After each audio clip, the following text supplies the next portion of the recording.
Ils sont venus des quatre coins de la Côte d'Ivoire. Le samedi 30 mai 2026, fils et filles du pays, particulièrement ceux originaires du district du Zanzan, ont convergé vers Brofo-Doumé pour prendre part à la deuxième édition du Tojo Ivoire, une initiative culturelle portée par Moïse Kosonou, promoteur de l'événement. L'idée est venue depuis 2016. On a commencé avec des amis et au fur et à mesure, ça a commencé à grandir. C'était au début Espace Tojo de Brofo-Doumé. Et c'est devenu après, au fil du temps, Tojo Ivoire.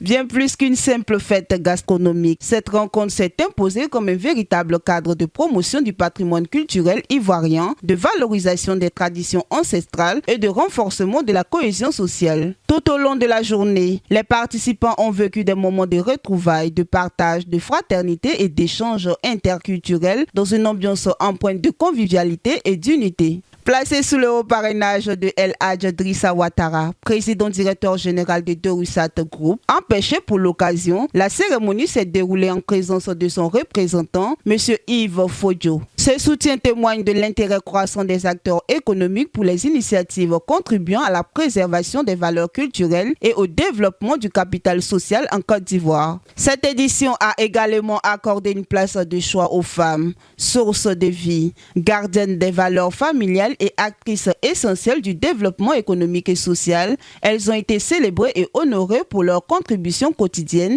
à la stabilité des communautés. Nos maris, nos frères qui sont en train de piler pour nous, vraiment, je suis très contente. Ça nous fait plaisir de voir nos hommes nous faire manger. On considère qu'on est au village et on est au champ. On a mangé le foutou du champ.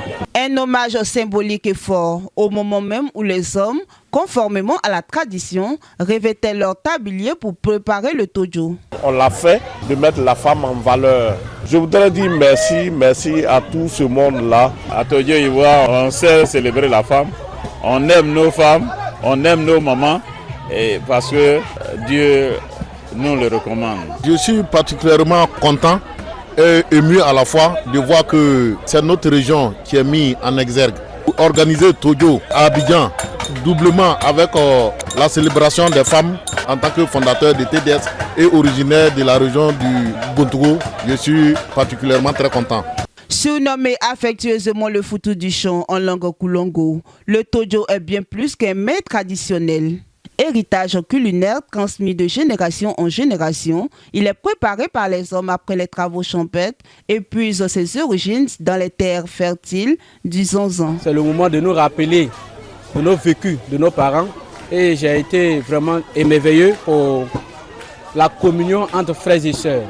Cela a été une cérémonie de rencontre très importante parce que voici mon frère, on se voit sur les réseaux sociaux, on ne s'est jamais vu et cette cérémonie a engagé vraiment des rencontres. Je félicite l'initiateur qui est Kosonou Moïse et qu'il continue davantage et qu'il ne baisse pas les bras, qu'il essaye encore d'apporter encore de plus pour son organisation. À travers sa préparation et sa dégustation collective, il raconte l'histoire d'un peuple attaché à ses racines, à la solidarité et au respect des valeurs communautaires.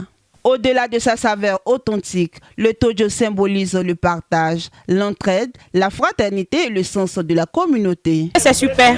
Alors, ça nous permet aussi de sortir, de vivre les choses de chez nous. C'est magnifique. La cérémonie était bonne. Voilà, les choses se sont bien passées, on a bien mangé. Et on s'est retrouvés en famille. Il constitue un puissant vecteur de rapprochement entre les peuples, favorisant le dialogue interculturel et la découverte mutuelle des richesses qui composent la mosaïque culturelle ivoirienne. Le tojo, c'est la célébration des mères, hein, parce qu'à l'occasion, les mamans ne touchent à rien à la cuisine.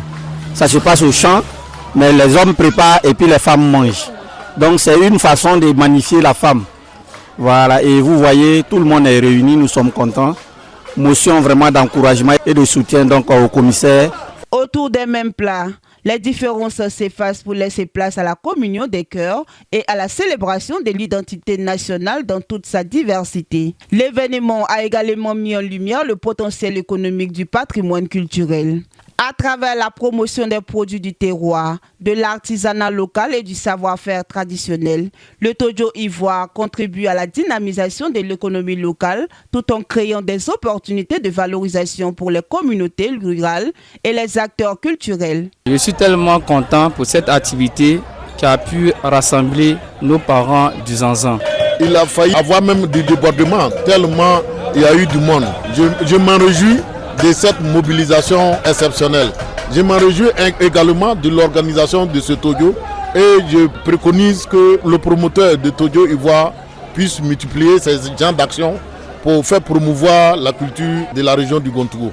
Fort du succès populaire enregistré à Brofo-Doumé, le comité d'organisation entend poursuivre cette aventure à travers plusieurs régions du pays. L'ambition est de faire du Tojo Ivoire une plateforme nationale de promotion de la diversité culturelle, du vivre ensemble et de l'intégration sociale, tout en contribuant à la préservation et à la transmission du riche héritage culturel ivoirien aux générations futures. À travers cette initiative, le peuple Koulongo partage avec l'ensemble de la nation un précieux pan de son identité culturelle, rappelant que la richesse de la Côte d'Ivoire réside dans la diversité de ses cultures, dans le dialogue entre ses communautés et dans sa capacité à bâtir l'unité à partir de ses différences.